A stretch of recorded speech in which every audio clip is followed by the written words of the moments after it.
दोस्तों नमस्कार, मेरे YouTube चैनल पर आप सभी का स्वागत। आज हम बात करेंगे मीरा भाईंदर के सबसे हॉट टॉपिक पर। और जितनी भी मीरा भाईंदर में खबरें चल रही है, जो भी प्लांट हो रही है, जो भी मैनेजमेंट हो रहा है, वो सब इसी के इर्द गिर्द है। और वो खबर है आने वाला मनपा का चुनाव। चूंकि इसी महीने की 15 तारीख को सुप्रीम कोर्ट का एक आदेश आता है और सुप्रीम कोर्ट की गाइडलाइन होती है कि स्थानीय निकाय चुनाव हर हाल में 31 जनवरी 2026 तक कराया जाए।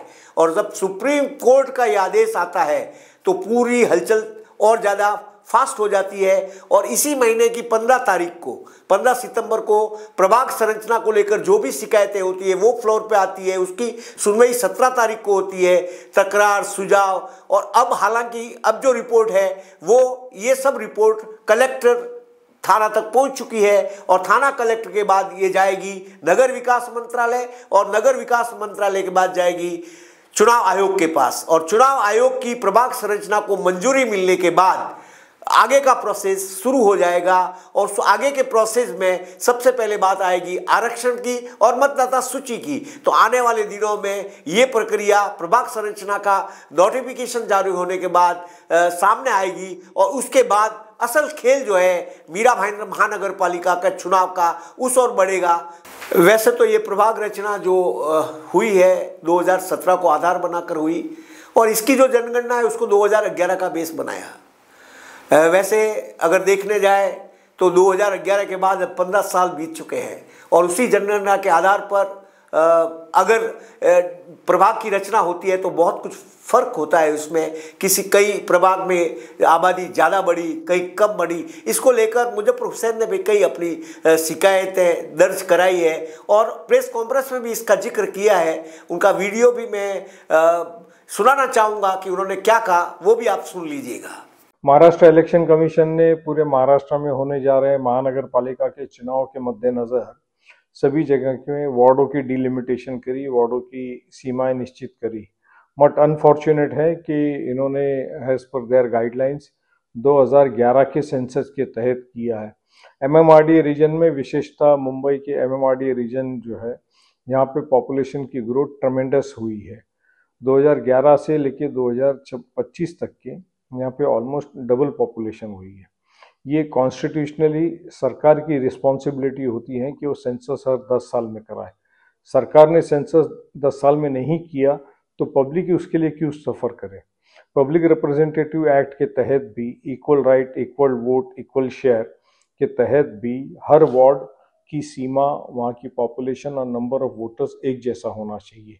मीरा भाईंदर का उदाहरण ले लिया जाए तो कई वार्ड भाईंदर वेस्ट में और ईस्ट में आज भी 20 से 25 हज़ार की लोक बस्ती का है और वहीं मीरा रोड के जो वार्ड्स हैं वहाँ की 50,000 से 75,000 से 1 लाख तक की लोक बस्ती है।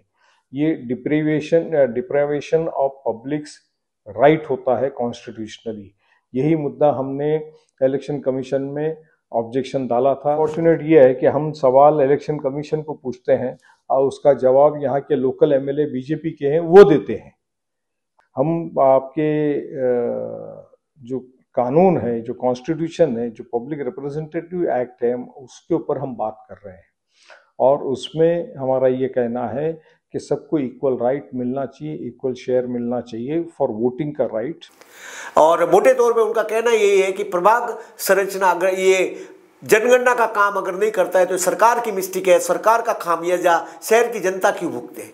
कई एक तरह से देखने जाए तो उनकी बात भी न्याय संगत और तर्क संगत है, क्योंकि काफ़ी कुछ प्रभाग रचना बहुत बड़ा फैक्टर होता है और प्रभाग रचना पे चुनाव का बहुत बड़ा चुनाव परिणाम डिक्लेयर करता है। उसका चुनाव का जो परिणाम है उस पर निर्भर होता है। और प्रभाग रचना और प्रभाग पद्धति, जैसे अभी ये 4 का पैनल है। अब पैनल चूंकि राज्य सरकार का विशेषाधिकार है तो मीरा भाईंदर महानगर पालिका के चुनाव जब जब हुए अलग अलग प्रकार से हुए। पूरे महाराष्ट्र की भी बात कर लो, कभी यहाँ 1 का पद्धति चला, कभी 2 का चला, कभी 3 का चला। जैसे राज्य सरकार ने चाहा वैसे प्रभाग पद्धति लागू हुई। और जो कि प्रभाग संरचना और प्रभाग रचना अगर ये 4 वाली है तो फिर इसका सीधा सीधा बड़ा फायदा जो होता है वो बड़े राजनीतिक दलों को होता है। यहाँ भाजपा का स्पेशली नाम जिक्र कर सकते हैं। और इसका फायदा बड़े पार्टियों को होता है और बड़ी पार्टियों भी छोटे पार्टियों का या निर्दलीय कैंडिडेट का इसमें अपना कुछ भी दबदबा बताना बहुत मुश्किल हो जाता है। और यही सबसे बड़ा सवाल है कि इस प्रभाग रचना से, इस प्रभाग पद्धति से जो परिणाम आएगा, क्या वो जनता का परिणाम होगा या वो तो कहीं मैनेज नहीं हो गया इस प्रभाग रचना में और प्रभाग पद्धति में? ये सबसे बड़ा सवाल है। जो डिसाइड हुआ है 2017 के मापदंड मानकर, 2017 के आधार पर जो चुनाव होने जा रहे हैं उसी हिसाब से प्रभाग संरचना है। तो उस हिसाब से मीरा भाईंदर महानगर पालिका में कुल 95 नगर सेवक होंगे और 24 प्रभाग है, हर एक में 4-4 है, एक में 3 आएगा। और लॉटरी जो है कि भाई कौन से प्रभाग में कौन सी सीट आरक्षित है वो आने वाले समय में जैसे ही चुनाव आयोग इस प्रभाग संरचना को डिक्लेयर कर देगा, पब्लिश कर देगा, उसके बाद यहाँ जो आरक्षण की लॉटरी निकलेगी उसके बाद ये भी तय हो जाएगा कि कौन सा प्रभाग में क ब ड जो 4 सीटें होती है वो किस किस को जा रही है। ये कन्फर्म है 2 सीटें महिलाओं की रहेगी, 2 सीटें जनरल रहेगी। उन 2 जनरल और 2 महिलाओं में से महिला और युवक और युवती, महिला और पुरुष, उसमें से कौन सी सीट आरक्षित है ये हमें आने वाले समय में मालूम पड़ेगा। सबकी नज़रें उसी ओर लगी हुई है और ये होने के बाद और मतदाता सूची जारी होने के बाद असली जो रंग है चुनाव का वो रंगने लगेगा। फिर जो टिकट की बात होगी, जो आज हमें थोड़ी थोड़ी सतह पर नज़र आने लग गई है, हर आदमी अपनी अपनी लॉबिंग कर रहा है, हर एक को अपना टिकट चाहिए और टिकट नहीं मिलने पर वो इधर उधर भी हो सकता है, नेता भी बदल सकता है, दल भी बदल सकता है। लेकिन ये कन्फर्म है मीरा भाईंदर महानगर पालिका क्षेत्र में यहाँ इस प्रभाग संरचना को लेकर जो है मेन 2 गठबंधन या इंडिया गठबंधन कह लीजिएगा या एनडीए गठबंधन कह लीजिएगा। एनडीए के जो 2 बड़े धड़े हैं वो है बीजेपी और शिवसेना शिंदे और तीसरा अजीत दादा पवार वाले राकपा। लेकिन मीरा भाईंदर महानगर पालिका क्षेत्र में अगर उपस्थिति की बात करें तो आज की तारीख में भाजपा जिसका नेतृत्व नरेंद्र मेहता करते हैं, जो मीरा भाईंदर विधानसभा क्षेत्र से विधायक है। दूसरा प्रताप सरनाईक शिवसेना शिंदे का नेतृत्व करते हैं, वो विधायक के साथ साथ औला माजीवाड़ा के विधायक के साथ साथ यहाँ के मंत्री भी है परिवहन के, महाराष्ट्र राज्य के। तो ये दोनों उनके फेवर में जाती है। लेकिन संभावनाएं जो नजर आ रही है वो कहीं भी गठबंधन होने की लग नहीं रही है। दोनों चुनाव भली अलग लड़े, बाद में भली वो साथ में आवे, इस बात की चर्चाओं का बाजार गर्म है और यही आकांक्षा भी व्यक्त की जा रही है कि ये चुनाव जरूर अलग अलग लड़ेंगे। और मुद्दे की बात है कि भाजपा का परिवार बहुत बड़ा है और शिवसेना शिंदे का भी नेतृत्व प्रताप सरनाईक कर रहे हैं। उनके पास भी बड़ी फौज तैयार हो रही है और उनको कहीं ना कहीं आशा भी है और कहीं ना कहीं ये लग भी रहा है कि जिनको भाजपा से टिकट नहीं मिलेगा उनका पहला जो प्रेफरेंस रहेगा वो शिवसेना शिंदे रहेगा। उसके पीछे के कारण ये बताए जा रहे हैं कि शिवसेना शिंदे केंद्र में साथ में है और राज्य में सरकार के साथ में है। तो ऐसी परिस्थितियों में हर आदमी सत्ता का जिसको स्वाद चखना है, जो सत्ता के समीप रहना चाहते हैं, तो वो ये सोचता है कि अगर हम इस दल से लड़े या उस दल से लड़े ज़्यादा कोई फर्क नज़र आ नहीं रहा है। और आने वाले 5 साल जो आने वाला पीरियड है 2029 तक का भी पकड़ लीजिए एमपी एमएलए का, तब तक केंद्र का जो फिगर है, केंद्र की जो सीटों का एडजस्टमेंट है, उसमें शिंदे शिवसेना का कद उतना ही बड़ा रहने वाला है। ये बात हर कोई राजनीतिक कार्यकर्ता या जो चुनाव लड़ने का इच्छुक है वो अच्छी तरह से जानता है। और इसी के संदर्भ में अगर ये देखा जाए तो जो एनडीए गठबंधन है वो यहाँ गठबंधन के रूप में कम नजर आ सकता है। अब बात करते हैं हम इंडिया गठबंधन की। इंडिया गठबंधन की ओर से कांग्रेस लीड में है। कांग्रेस ने खाता भी 2017 में खोला और एनडीए की बात करें तो दोनों ने खाता खोला था। शिवसेना जब ज्वाइंट थी, शिवसेना और भाजपा ने। यहाँ बात करें अगर कांग्रेस की तो जिसके 2 धड़े हैं दूसरे, एनसीपी शरद पवार और शिवसेना यूबीटी अब अलग दोनों अलग अलग भागों में है।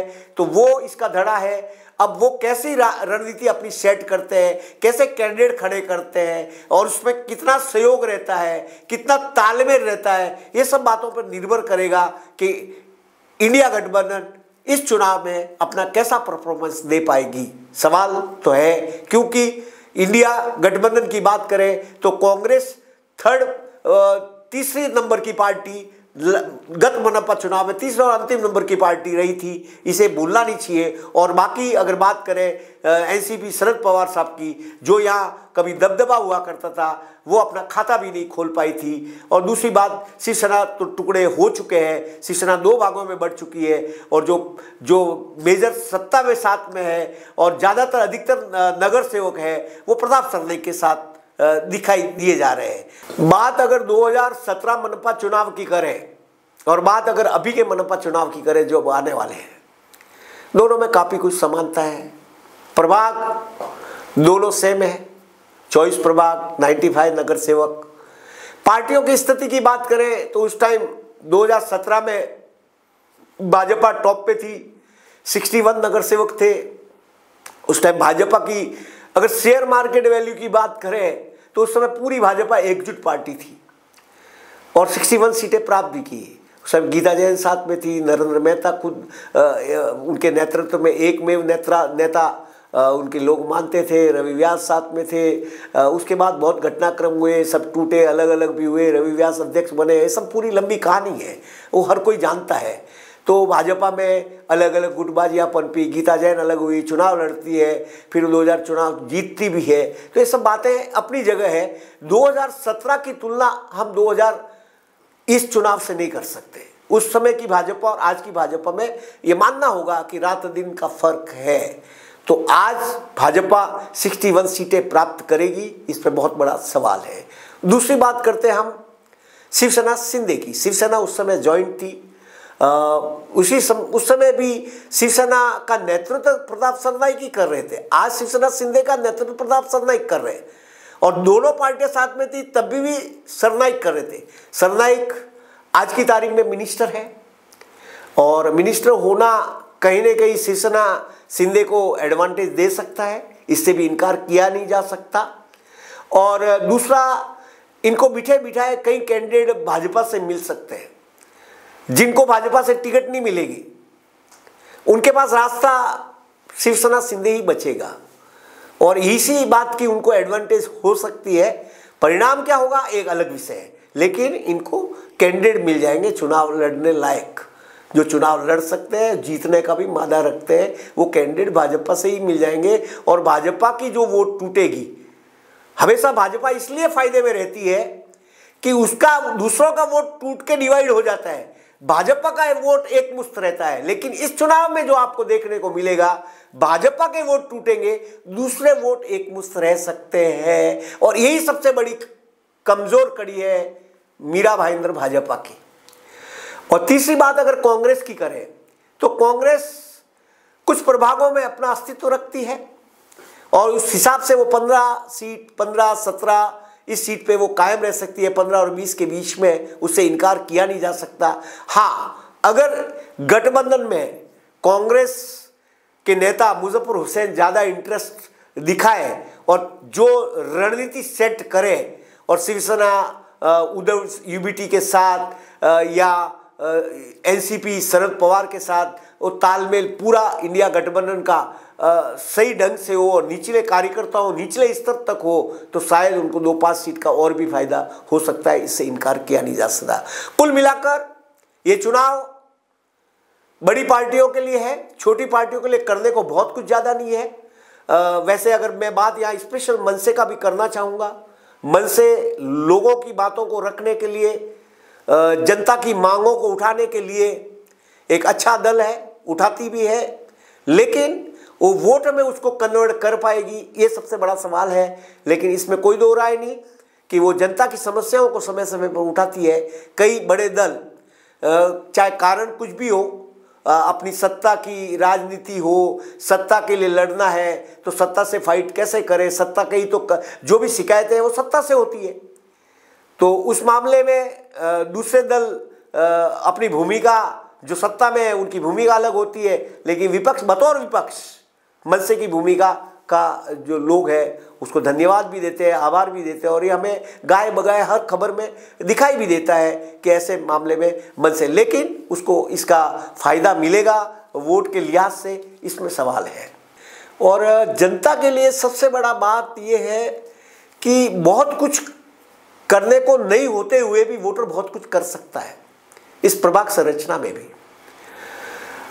उनके हाथ में 4 वोट देना है, जरूरी नहीं कि चारों वोट एक ही पार्टी को जाए, ऐसा कोई है नहीं, या ऐसा सोचना भी नहीं चाहिए कि चारों, जो आपको कैंडिडेट अच्छा लगता है उस पर बिंदास मोहर लगाइए, चाहे वो किसी भी पार्टी का रहने दो, क्योंकि ये लोकल चुनाव है। या आपको कौन सा नगर सेवक अवेलेबल है, किसका कार्यालय 365 दिन प्रभाग में मिलता है, क्योंकि हमने 2017 में ऐसा भुगतान किया है 5 साल तक कि बाहर के आदमियों को टिकट दे दिया पार्टियों ने, तो अपने कैंडिडेट बना दिए और वो कभी दिखे नहीं प्रभाग में। तो पार्टियों को भी चाहिए कि वो ऐसे कैंडिडेट को टिकट दे, और जनता को भी चाहिए कि अगर ऐसा कैंडिडेट कोई पार्टी उतारती है बाहरी उम्मीदवार को तो उसका बाइकआउट भी किया जाना चाहिए, क्योंकि आपको 5 साल झेलना है। 5 साल मतलब 2000 अप्रोक्स 2000 दिन, 365 दिन होता है साल में, और 5 साल तक उनको झेलना है। तो अगले चुनाव से जनता को ये सीख लेनी चाहिए कि बाहरी उम्मीदवारों को एक्सेप्ट नहीं करे, जो प्रभाग में भ्रमण करता हुआ दिखे। क्योंकि मीरा भाईंदर की एक खासियत है कि यहाँ हर पौने किलोमीटर पे एक नगर सेवक है। 79 किलोमीटर क्षेत्र में मीरा भाईंदर फैला हुआ है, और 79 किलोमीटर में 95 नगर सेवक है। हर पौने किलोमीटर पे एक नगर सेवक है हमारे पास। तो आदमी इतना तो वॉकिंग भी करना चाहिए, सुबह शाम दोपहर को तो अपने प्रभाग में नजर आना चाहिए। लेकिन यहाँ तो हालत ये है कि 365 दिन में 2-4 दिन भी नजर आ जाए तो बहुत बड़ी बात है। ये लोगों की शिकायत है, जो अनुमान हम हमेशा सुनते हैं। तो जनता को ये सीख लेनी चाहिए, जो आपके बीच अवेलेबल है उसको कैंडिडेट बनाए। भली 4 वोट है, एक किसी को दो, 3 किसी को दो, 2 किसी को दो, 2 किसी को दो, 2/2 कर लो, 1/3 कर लो, और ये करना चाहिए। तो ये इससे सबक 2 लोगों को मिलेगा। एक तो जो राजनीतिक पार्टियां या राजनीतिक नेता जिसे चाहे उसे टिकट दे, उनको आप रिजेक्ट करोगे तो दूसरी बार उनके दिमाग में आएगा कि public will not going to accept that candidate, तो उनको टिकट नहीं देंगे। और दूसरी बात, सही आदमी जीतेगा तो प्रोत्साहित होगा और दूसरे नए जनरेशन को और चांस मिलेगा, वो भी राजनीति में इंटरेस्ट लेने लगेगी। आज हकीकत ये है कि राजनीति में लोगों का इंटरेस्ट कम हो रहा है। वजह कुछ भी मानिए, कुछ भी समझ लीजिए, लेकिन ये हकीकत है कि आज की तारीख में राजनीति में वही आना चाहते हैं जो अपने इसको एक धंधा बनाना चाहता है, जो पैसा कमाना चाहता है। किसी को पूछ लो, मेरे बहुत सारे नगर से चुनाव है यार, चुनाव लड़ना है, हम पूछते भी है, अरे भाई चुनाव क्यों लड़ना है? अरे यार पैसा कमाना है। तो ये राजनीति के पीछे की जो थ्योरी है, या राजनीति पीछे राजनेताओं की जो घट रहा है, जो छवि साख जो कमजोर हो रही है, उसके पीछे यही कारण है। और पैसा भी इतना अनाप शनाप बढ़ता है, चाहे वो विधानसभा चुनाव देख लो आप 2024 का, या उसके पहले एमपी का चुनाव देख लो, या लगातार पैसा इतना उड़ रहा है, इतना खर्चा हो रहा है कि लोगों के दिलों में चुनाव के इस खर्चे को लेकर एक ही बात है कि politics is going to corrupt.